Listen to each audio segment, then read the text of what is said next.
On today's show, a very happy Thanksgiving to those who celebrate. And as a way of celebrating on this podcast, myself and my man Jake Garegnani of CBS 8 Sports San Diego, we are talking about the things that we're most thankful for with the Padres.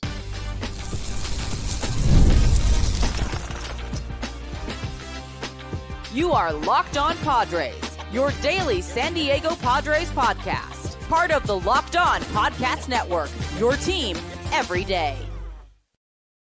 Greetings, ladies and gentlemen, and welcome to another edition of the Locked On Padres podcast, part of the Locked On Podcast Network, now the number one sports podcast network in the business.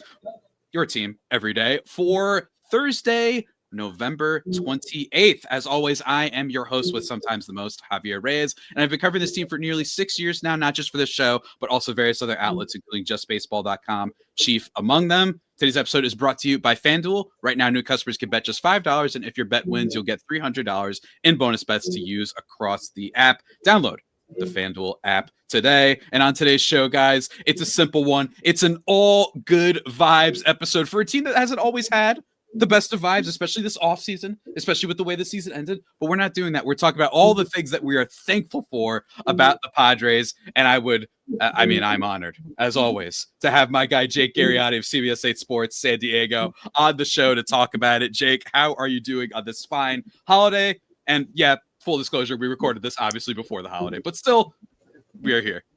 I'm very thankful. Happy Turkey Day to all that are listening on this Thanksgiving, or maybe even the day after. But I'm thankful for the listeners that listen on Thanksgiving. That's what I'm thankful for. Grateful to be here with my guy Javier Reyes. Looking forward to talking about all the things that make us thankful about the San Diego Padres. And I got a bit of a different approach to some of these. So I'm very interested. We haven't talked about this. We haven't discussed with each other what we're going to talk about. And I kind of took it to a different level. So I'm interested to hear some of yours, and hopefully people are on board with some of mine.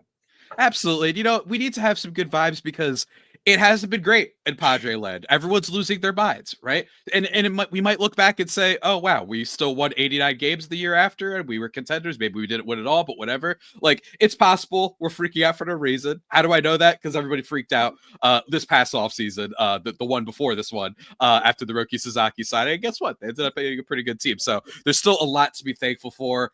I'm going to kick things off, man. Let's just jump straight into it. The first thing that I want to talk about that I'm very thankful for is an easy one, right? I'm going with one of the guys that I think is probably the main pillar for when I really feel like the new modern era of Padre land started, and that is Manny Machado, and specifically his consistency. I don't want to talk about like a specific season or a specific play or that his WAR was only like 3.8 this year, which is still very good, by the way. Instead, I want to talk about his consistency. There was actually a tweet that went out on X, the Everything app, or Twitter, whichever you refer to it as, that mentioned this. And it got me remembering that, like, Manny Machado is pretty obscene and probably going to be a Hall of Famer. He has 10 straight seasons of at least 75 runs scored, 25 home runs, and 85 RBIs, right? And the big thing there is the home runs. Like, if you just go and pull up his page, like, he's basically been a fringe, if not right there or more, kind of 30 home run guy ever since he got to the Padres. Obviously with 2020 excluded, but that doesn't count, right? Because it was a shortened season. But he hit 32 his first year, then 28, 32, 30, 29, 27. The fact that he's basically, you know, he did get a little bit unlucky with some of the fly ball stuff, but the consistency, he plays every game. He's always there. He's going to give you some web gems. I just want to give a shout out to a guy that maybe hasn't had too many seasons with the Padres where he was the best, like, top 10 player in the league, except for that one year he should have won the MVP. But he's just always been there. And I think that availability is the most underrated thing in baseball. Yeah, I would assess that as a good thing to be thankful for. And hopefully the next time I see Manny Machado, he doesn't want to rip my face off for asking about that. But those are some great points made. Manny Machado has been king consistent for the San Diego Padres. He was, to your point, the guy that really changed this organization and the trajectory that it was headed on. And the dude posts and he posts and he posts. And I expect to do the same next season from Manny Machado. So a great point there. Now, I'm going to take this a little bit one step up here. The thing I am thankful for is the MVP season in 2026 for Fernando Tatis Jr. Yeah, That's where I'm going with this. I'm talking about thankful things that are upcoming. Fernando Tatis Jr. winning the MVP in 2026. I'm already thankful for it. This guy, he's going to win another Platinum Glove.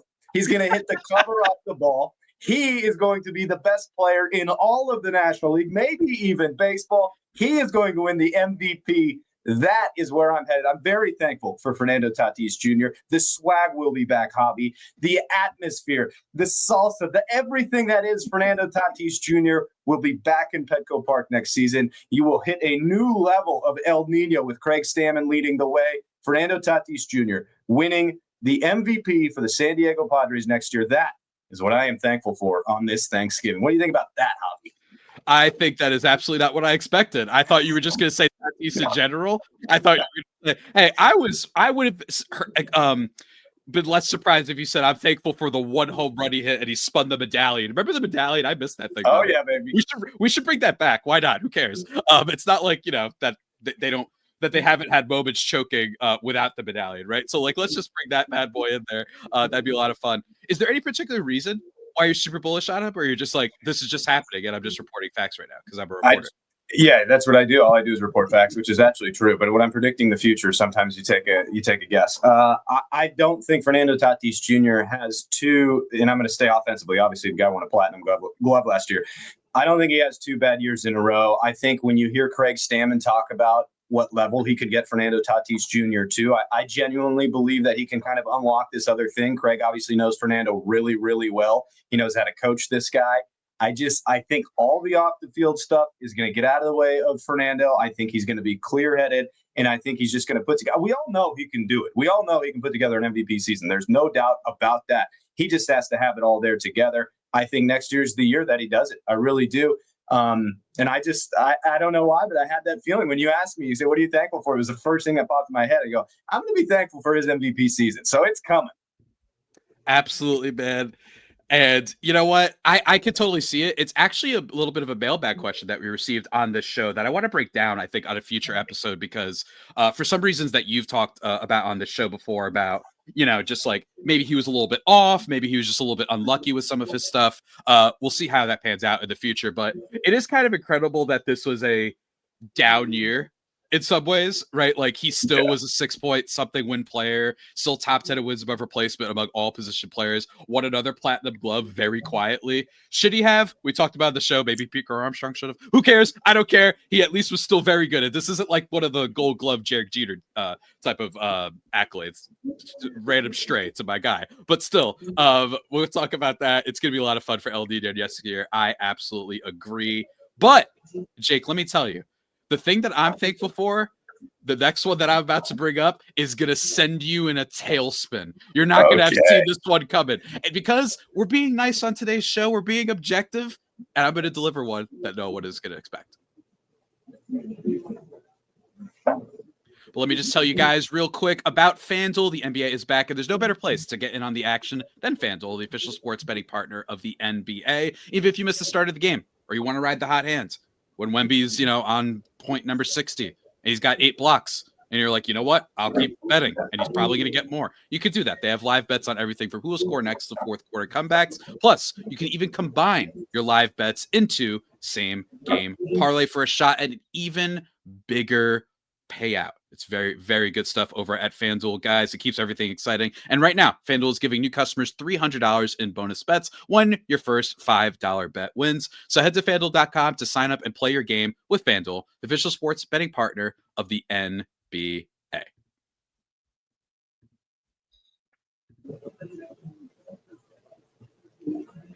And just like that, everybody, we were back here on the Locked On Padres podcast. Part of the Locked On Podcast Network. Now the #1 sports podcast network, your team every day. Thanksgiving episode. I teased before the break, one that you're not going to expect. And I'm going to keep it brief too, to a degree, with this one. But I'm grateful, genuinely, that while the Dodgers did win, that it was an awesome World Series, man. Like, genuinely. I want to be nice. I want to just say, this was incredible. It is the best World Series that I've ever watched. Game 7 and extra innings, the crazy home runs, the Bo Bichette home run, the diving catches, it was maximum entertainment. And at least that, right? Like, yes, the Dodgers won last year too, but that World Series was kind of like, yeah, it's fun to make fun of the Yankees, but it wasn't really that great of a series. At least this one, both teams gave it their all, and while it wasn't the result we wanted, I'm just grateful as a person who is an enjoyer of sports, an enjoyer of stories, an enjoyer of plot lines and heroes and villains and just cinema, frankly. I'm also a movie fan too. I just am grateful that at least it wasn't some 4-0 sweep or 4-1 series. We really got great baseball. It literally could have gone either way. So shout out to the Dodgers and Blue Jays, a classic that should be talked about for decades. Genuinely, like, it is the best World Series I've ever watched.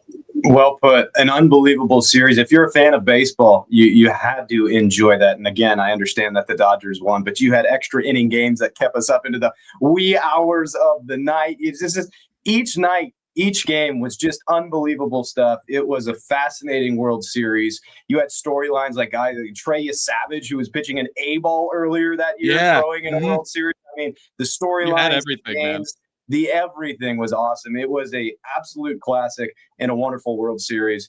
Obviously tough for us Padre fans to take in the fact that the Dodgers did win it. But if you can peel away from that, unbelievable baseball, absolutely. So that's a great one for you. I'm gonna go future again on us here. Okay, and just because I like this team that I'm rolling with.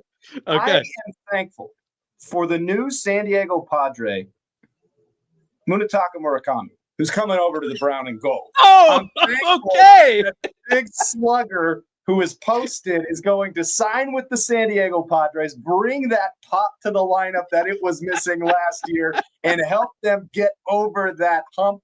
I cannot wait to see Murakami at Petco Park launching nukes into the Petco porch. I am very thankful for the new face, one of the San Diego Padres, Munetaka Murakami. I think you're absolutely insane. I think that there's no way that they can afford Murakami, and I think that there's no way that he's not a Dodger. But that doesn't mean I'm not going to still be with this. He comes to be the first baseman, right? We already got our third baseman, right? Have him there. He would hit bombs. Hey, who knows, right? Maybe the Dodgers are like, you know what? At least make it a challenge for me. You know, like Thor in the first movie, right? Like, maybe they're like, all right, we'll just sign like a bunch of relievers and maybe one pretty good starting pitcher or whatever, right? Maybe they'll do that. I love that, though. Whatever happens, I can't wait. And I will say that I've talked about this before, that I do think that they are going to have some fun free agency signings, even if they are not Kyle Tucker. I must plead with everybody that there are other ways to build a team other than just saying, hey, top free agent, sign him. That's how I win. It's not actually like that, right? You could get a bunch of other fun players. Just ask our guy, Nasty Nick Pivetta. He was signed very late and ended up being a lot better than Roki Sasaki, who everyone kept talking about all year, right? So shout out to free agency. I'm very, very excited, but thank you. Thank you for being thankful and predicting the future, man. A little small one that I want to give a shout out to. In my opinion, I don't know if he's still the most underrated Padre, but I think he was last year for sure. And I think he was a good portion of this year, probably until the All-Star. My guy, Adrian Monahan, man.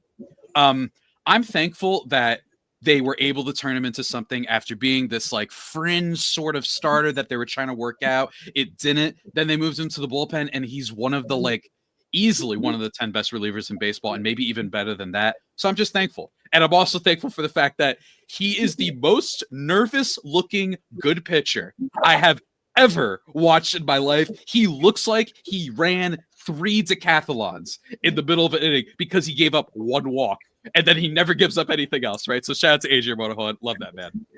Yeah, that's a good one right there. That whole bullpen you could be thankful for, right? And I'll kind of branch off of that one. I got one based in reality this time, so don't worry too much. I'm thankful for 44, man. I'm excited. I'm thankful that I get to watch Joe Musgrove back out on the mound next year. It was a long year without Java Joe on the bump.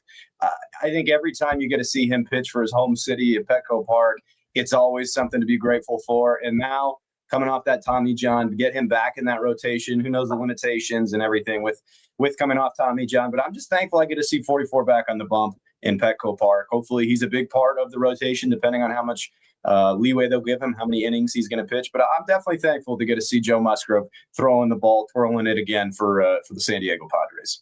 Yeah, he really is just a Padre, right? And I understand that they've had some players here for a while, like Manny Machado will be a Hall of Famer and will probably be viewed as a Padre primarily, right? And Tatis and all these guys. But there's something about Musgrove being a San Diego native, the Java Joe thing, the little coffee shop that they've got in San Diego that I should have visited when I was there twice, and I didn't go do that. But hey, we didn't have a car the second time, I guess. But very, very cool. And I can't wait to see him pitch as well. Hopefully he's just going to be the crazy cool guy that we all know, who puts that weird thing on his neck that makes it hurt, and for some reason he likes that. You remember that whole thing? Remember the Mets fans? The SNY broadcast tried to pretend that he was cheating, and then I think it was Andrew McCutcheon, was on Twitter being like, "No, I know what he's doing. I don't know why he likes that. It just causes pain, but yeah, I know that people do that." It was just really funny. I was at that game in New York, man, that wild card series with the ears and everything. Hey, man, anything you need to do to get that adrenaline pumping. I guess so, man. I guess so. Shouts to Joe Musgrove, you lovable sicko. The next one I want to mention is a little bit, it veers towards bad vibes, but it's just a tiny little thing that I want to talk about, which is I like that there are tangible, good, positive reasons that someone would want to purchase the Padres, right? Obviously, everybody knows the Seidler family looking to sell the team. And the reason I bring up why I'm thankful, not necessarily thankful that they decide to sell now, right before the CBAs and 2 years after Peter passing and all that sort of stuff, blah, blah, blah, blah. We talked about in the show, but I'm just thankful that there are other teams, from the White Sox to the Angels to other teams in the NBA, to the Charlotte Hornets, right? Where there isn't as much that you're just buying the Charlotte Hornets because you want an NBA team, not because you're really jazzed about the Hornets. With the Padres, it's like you've got stars. You've got a team that has been a big story in baseball, spending despite the small market status and all that stuff. You've got a crazy lunatic GM who is always willing to trade prospects and make blockbuster moves. At the very minimum, even if they don't work, it is exciting. It's something we can look forward to. And then you have a city all to yourself in terms of the major sports, right? From hockey to basketball to baseball and football, that is just theirs, right? So it's kind of cool. And you have the attendance that has been up there, top 5 or 3 every single year, basically since 2020, right? So I'm happy that at least there are some good positive signs for them in this regard, right? And unlike some of these other teams where you're like, oh man, we have nothing to offer. Someone's just going to come in here and not do anything. At least there's a tangible amount of reason to be excited that someone might really want to be a part of this. Yeah, I think I said it on the podcast we did when the announcement was made about the Seidler family looking to sell the team. If you're able to kind of look at it in a different light, it could be a very honorable thing if John Seidler and Scheel can't work it out, and Scheel obviously doesn't have the financial means to back it. If the Seidlers do just think that this isn't for them now that Peter's gone, and they sell it to somebody that truly cares about the San Diego Padres and truly cares about winning, it could be kind of the honorable thing. And of course, there's a million things that you listed out. Good reason to buy the San Diego Padres and keep them and continue to make a product that's been really good even better. So there is a positive outcome to that, and I like your spin on it, making sure that it's a thankful thing, that whomever does come in and buys the San Diego Padres shares the thankfulness of it. I'm going to do a little bit of an interesting one here. I am thankful that we get a new City Connect jersey coming up this year. That was going to be one of mine. Yeah, you got me. I had nothing against the very popular City Connect with the seafoam green and the pink, but I'm very excited for the tease video they put out with the City Connect jersey and what these might be. I think the Padres have been able to hit home runs with their jerseys over and over since they went back to the brown and gold. Obviously, these last City Connects weren't for everybody, but they sure as heck were popular. I am very thankful we get a little bit new here. I wasn't a huge fan of the old school one, or the old ones, the old City Connect ones. So I'm looking forward to something new. I think that they teased some cool stuff in that video. I'm looking forward, and I'm thankful for the City Connect jerseys coming in 2026. It should be pretty sweet to see something new out on the diamond hobby. Absolutely, man. Look, number one, I'm thankful we ain't like those bums in New York.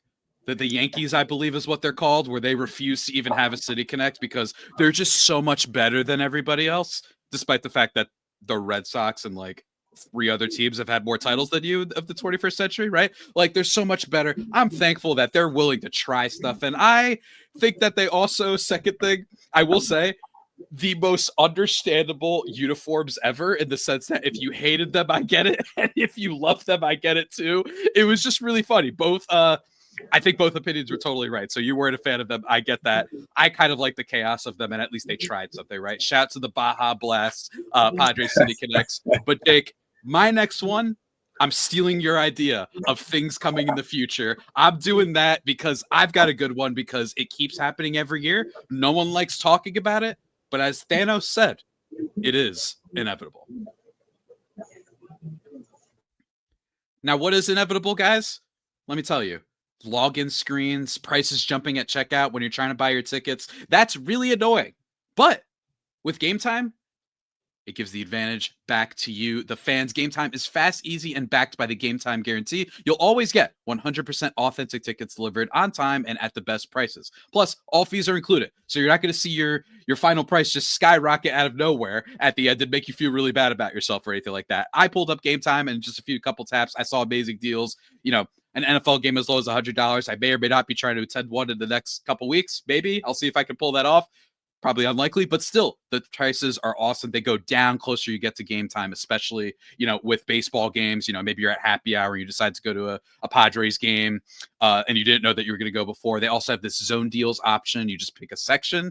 Gametime picks a seat in that section, and you save big. It's the least stressful way that I've ever bought tickets. It's great. Download the Gametime app, create an account, and use code LOCKEDONMLB for $20 off your first purchase. Terms apply. But again, that's promo code LOCKEDONMLB for $20 off. Swipe, tap ticket, and go. Download Gametime today.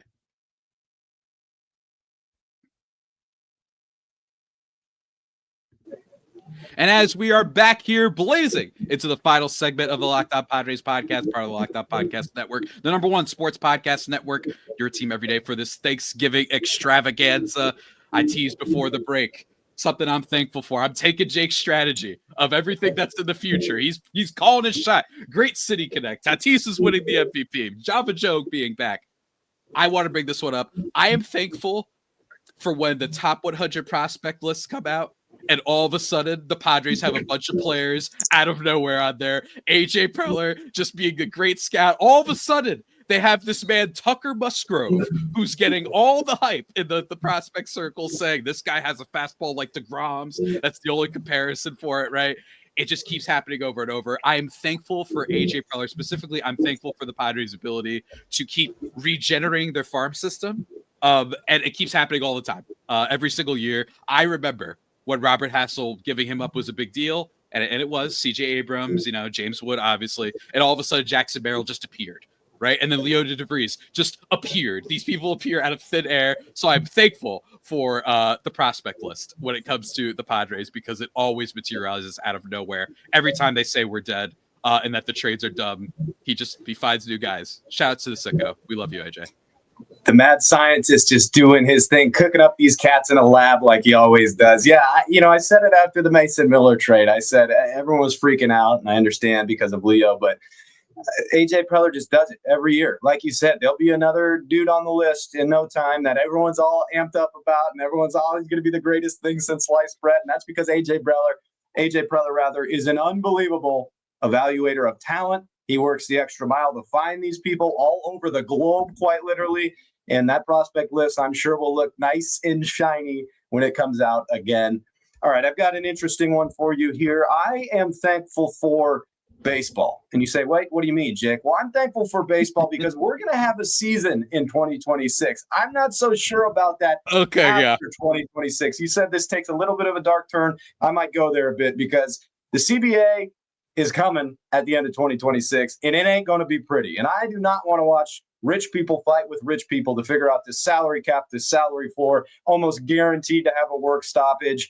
It's just going to get ugly at the end of next year. So I'm very thankful for the 2026 MLB season because I'm not so sure we're going to get a 2027 season. If we do, it's probably going to be pushed back a while. I don't think it'll be condensed, but who knows? Because these arguments have gotten ugly before. I imagine this one's going to be a knockout, drag-out fight for this CBA, considering all of the salary floor, all the salary ceiling talk. So I'm very thankful for the 2026 MLB season, where day in and day out, I'm going to turn on the TV and there's going to be a San Diego Padres game. Not so sure I can say the same about 2027. Absolutely bad, and I am thankful for people who haven't totally ragged on me for being wrong. And I thought that the CPA was up after this year for the longest time, and I had to apologize for that. I don't know why. I don't know why I thought that it was 2026 was the one, but I agree, man. Got to be grateful for the baseball that we're going to get. It's going to be interesting. A lot of bad takes will be littered all over the timeline. There's going to be a lot of people being like, hey, man, why don't they just play for the minimum amount of money? And because I want to watch spring training games, because that's what we got last time. I'm not even kidding, Jake. It was so dumb. I was like, guys, we missed like 2 weeks of spring training. Let them do their thing. All right, don't cross the picket line. But I thought that was hilarious. I can't wait to see how that plays out. And I'm just excited for next year because it's true. We might not have it's just all the vibes are really bad when it comes to that with the Bryce Harper thing and that very weird advisor of Manfred. Go look up that story about Bryce Harper if people know what I'm talking about. That's like, what is this, Dog Day Afternoon? Like, I don't understand what's going on here. It's just crazy stuff. Threatened. It's like, what? It's like the Pete Davidson sketch for SNL about the death threat in the newspaper. Anyway, everybody, let's be thankful for baseball. I've got 2 more I think that I'm thankful for. One is really dumb, and I'm going to get that out of the way. I don't care if he's not on the team anymore. I'm still thankful for Jerickson Profar. I'm thankful for everything Jerickson Profar. I am thankful for one of the most exciting single seasons I've ever watched an athlete have in any sport. I literally smiled every single time I saw him come up to the plate.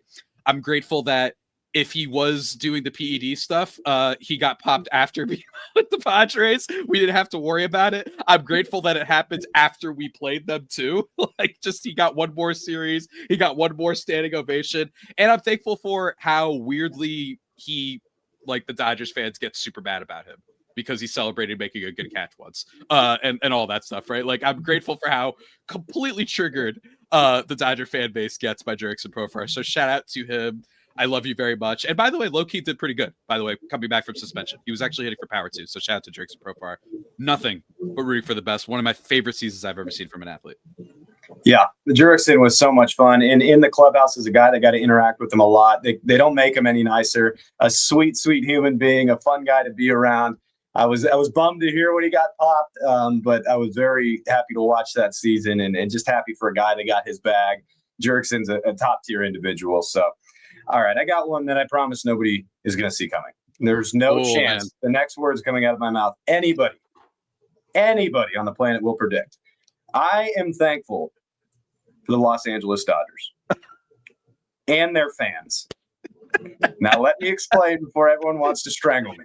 Go for it. This has been the funnest 5-6 years of Padres baseball ever because of this rivalry, because of the trash talk, because of the games, because of the playoff matchups. It has been the most electric baseball any Padre fan has really gotten to take in, at least for 30 years.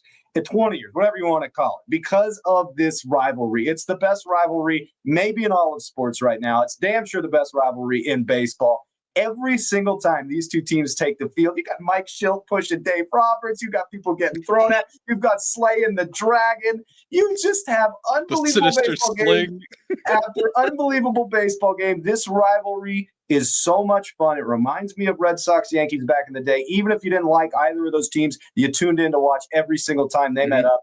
I am thankful for the LA Dodgers and their fans because it has provided us with some of the greatest entertainment of our baseball lifetime. I would only retinker and just say I'm thankful for Padres-Dodgers games is what I would say. But whatever, I get what you're saying. And it's true, it has been electric, right? And there's been a lot of times that I've been salty on this show. There's a lot of times where I don't think I've been salty. I think I've just been objectively correct that it's insane that Ken Rosenthal wrote that article about Manny Machado. Like, I just think empirically speaking, it was insane. Like, bro, we had beer thrown at our players that game. What are we talking about, right? But I'm also just grateful for all the thrills, 2022. And frankly, like some really great moments last year, despite the loss, like some amazing moments with the home runs and, you know, Jack Flaherty getting going at Manny and all that sort of stuff. Like it's really cool. And while I know people will say that, you know, some people like to say it's not a rivalry because we haven't won as much. Nobody's watching Giants and Dodgers games the same way. I want y'all be truthful. I know the Giants in terms of like historically, of course, the Giants are like the rival in terms of like who's won more and blah, blah, blah, blah, blah. But considering the Dodgers fans like to ignore that the Giants are actually the people who have run this division for the last like 15 years, I just want to say, hey, man, it is different. I know Dodger fans who are like, nope, it's different, dude. The juice is there. I don't care about the history. These two teams really don't get along, and it's always a blast to watch. And hopefully they give us some good games next year. I agree. My last one, I'm double dipping, but I want to say instead of prospect list, just more generally, I'm thankful for AJ Preller. And I will hope that he gets a long-term extension. And I don't want to talk necessarily about like what's worked and what hasn't worked. Instead, I'm just thankful that I just can't emphasize enough to people how rare it is that a team that has been this historically irrelevant, especially in baseball, in a small market, just completely transforms. Obviously, a lot of that is due to the late, great Peter Seidler, who I'm also thankful for. So that's part of this too. The Preller and Seidler combination, let's say, right? And what I'm thankful for is that it's just, I know other teams that have built and had better seasons. Look at the Giants, look at the Phillies, look at the Brewers, right? But overall, there's just something about, we should always remember, just think of the memories that this team has given us. The Juan Soto trade, the offseason, the Tatis breakout and the flip of the bat. A lot of that belongs to AJ Preller and Peter Seidler. Just the fact that even if they don't win, you're going to look back at this time and still be grateful that you had these memories, that you were in the middle of a Zoom call as Mason Miller trade dropped on the timeline and no one saw it coming, right? You're just going to be grateful for the fact that you felt something, because there are so many other teams, so many other fan bases that never feel anything. They're like, oh, we're good. Cool. Okay. We won 83 games. And then that's it, right? Every sport, you just have a lot of boring stuff. So it's good and important to be thankful for just being like, at the very minimum, they are not boring, and they haven't been boring for a very long time, frankly, since 2015. And then there was like a 3-year period where they were that. But other than that, constantly entertaining. I love what they're doing. And it's just, they're a kind of a cultural moment in sports. I would argue that they are a cultural, one of the biggest stories in sports since 2019, especially. I really will stand by that across any sport. One of the most fascinating stories, and I love them. It's great. Definitely thankful to be on the roller coaster, right? To just enjoy this ride that it has been, the ups, the downs. I mean, the roller coaster metaphor is about a perfect a metaphor you could put for the San Diego Padres. And I ain't getting off the ride anytime soon. I'll tell you that much. It's been a whole lot of fun to ride the waves with the San Diego Padres over this last 5, 6, 7 years.